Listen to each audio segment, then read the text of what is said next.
తెలంగాణలో ఓవైపు ధాన్యం కొనాలంటూ అన్నదాతలు ఆందోళనకు దిగుతున్నారు. మరోవైపు అధికార విపక్షాలు పరస్పర విమర్శలు గుప్పించుకుంటున్నాయి.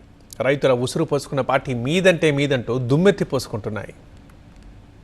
తెలంగాణలో అన్నదాత ఆందోళనలు కొనసాగుతున్నాయి. ధాన్యం, మొక్కజొన్న కొనుగోలు చేయాలంటూ రాస్తారోకోలు, ధర్నాలకు దిగారు రైతులు. నెలల తరబడి ధాన్యాన్ని కాపాడుకోలేకపోతున్నామని ఆవేదన వ్యక్తం చేస్తున్నారు. అకాల వర్షాలతో ధాన్యం, మక్కలు తడిసి మొలకెత్తుతున్నాయని వాపోతున్నారు. వారం రోజుల్లోపు ధాన్యం, మొక్కజొన్నలు పూర్తిగా కొనుగోలు చేయకపోతే ఆందోళనలు తీవ్రతరం చేస్తామన్నారు బీఆర్ఎస్ నేత కోనేరు కోనప్ప. ఒక్క వర్షం పడితే రైతుల పరిస్థితి ఏమవుతుందో ఒకసారి ఆలోచన చేసుకోండి.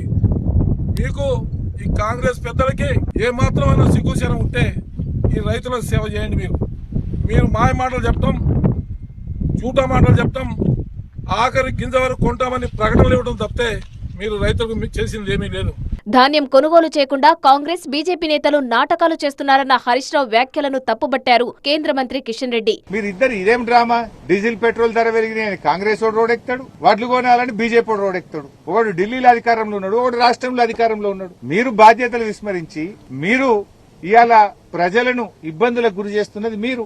ఎంపీలు ఈడ బీజేపీ ఎంపీలు ఇక్కడగా తిరగాల్సింది.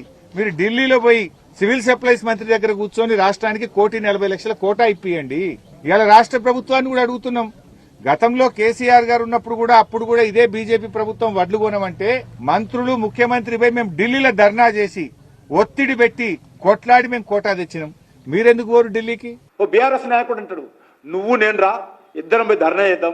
ఆ విషయంలో వాళ్ళు దొంగలు పంచుకుంటారు. బీఆర్ఎస్ స్టేట్మెంట్ ఇస్తుంది మంత్రిని, నువ్వు కూడా రా, నేను కూడా వస్తా, ధర్నా చేద్దాం. ఎవరి మీద ధర్నా చేస్తాను? కేసీఆర్ ఫామ్ హౌస్ ఇంటి ముందే ధర్నా అయ్యి గతంలో చేసినటువంటి పొరపాట్ల కోసం. మా దగ్గర ధర్నా కాదు, ఫామ్ హౌస్ కు ధర్నా అయ్యి మీ పార్టీ నాయకుడి ఇంటి ముందు మీ న్యాయంలో ఎంత పొరపాటు జరిగాయో ప్రొక్యూర్మెంట్ లో. ధాన్యం కొనుగోళ్లపై బీజేపీ వాస్తవాలు వక్రీకరిస్తోందన్న మంత్రి తుమ్మలపై ఆగ్రహం వ్యక్తం చేశారు బీజేపీ నేతలు. దొరికితే చాలు పిచ్చి మాటలతోటి ప్రజలు అసహించుకునేటట్టుగా వాస్తవాలను వక్రీకరించి వాళ్ళ బాధ్యతలను విస్మరించి మంచిగా చేసేటటువంటి ఇప్పుడు ఈ లెక్కలన్నీ మీరు కరెక్ట్ గా ప్రొజెక్ట్ చేస్తే భారతదేశంలో ప్రొక్యూర్మెంట్ అంతా, తెలంగాణలో జరిగిన ప్రొక్యూర్మెంట్ అంతా, మీ జీవిత కాలంలో దేశం మొత్తం పరిపాలించేటటువంటి బీజేపీ ఒక్క తెలంగాణ రాష్ట్రంలో చేసినటువంటి ప్రొక్యూర్మెంట్ చేయలేనటువంటి అసమర్థులు. 3,600 కోట్ల నుంచి 26,000 కోట్ల రూపాయలు ప్రొక్యూర్మెంట్ మీద ఒక తెలంగాణ రాష్ట్రంలో భారతీయ జనతా పార్టీ ప్రభుత్వం మోడీ గారి నాయకత్వంలో ఖర్చు పెడతా ఉంటే వీళ్ళు పనికి రానటువంటి మాటలు.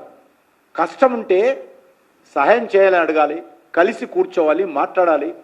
రాజకీయమైన ఆరోపణలు గత నెల రోజులుగా చూస్తాను. ప్రొక్యూర్మెంట్ స్టార్ట్ కాకముందే కేంద్ర ప్రభుత్వం మీద ఆరోపణలు. ధాన్యం కొనడంలో విఫలమైన రాష్ట్ర ప్రభుత్వం కేంద్రంపై నెపం నెడుతుందని ఫైర్ అయ్యారు కిషన్ రెడ్డి. తెలంగాణ రైతాంగం కూడా అందరూ గమనించారు. తెలంగాణలో మేము వచ్చిన తర్వాత వరి ఉత్పత్తి పెరుగుతుంటే, ప్యాడీ ప్రొడక్షన్ పెరుగుతుంటే, every year every crop paddy production పెరుగుతుంటే కేంద్ర ప్రభుత్వము తెలంగాణ నుంచి కొనుగోలు చేసే FCI రైస్ తగ్గిస్తుంది. రైతులు అమాయకులను, భారతీయ జనతా పార్టీకి నోరు లేదనో ఈరోజు మా మీద వాళ్ళ అసమర్థత, వాళ్ళ తప్పిదాలు, వాళ్ళ పొరపాట్లు, వాళ్ళ చేతగానితనము కేంద్ర ప్రభుత్వం మీద, FCI మీద, ప్రధానమంత్రి మీద రుద్దేటువంటి ప్రయత్నం చేస్తున్నారు. మరోవైపు మంత్రి ఉత్తమ్ కుమార్ రెడ్డి ధాన్యం కొనుగోళ్లపై సమీక్షలు నిర్వహిస్తున్నారు. గన్ని బ్యాగులు, లారీల కొరత లేకుండా చూడాలని అధికారులకు ఆదేశాలు జారీ చేశారు.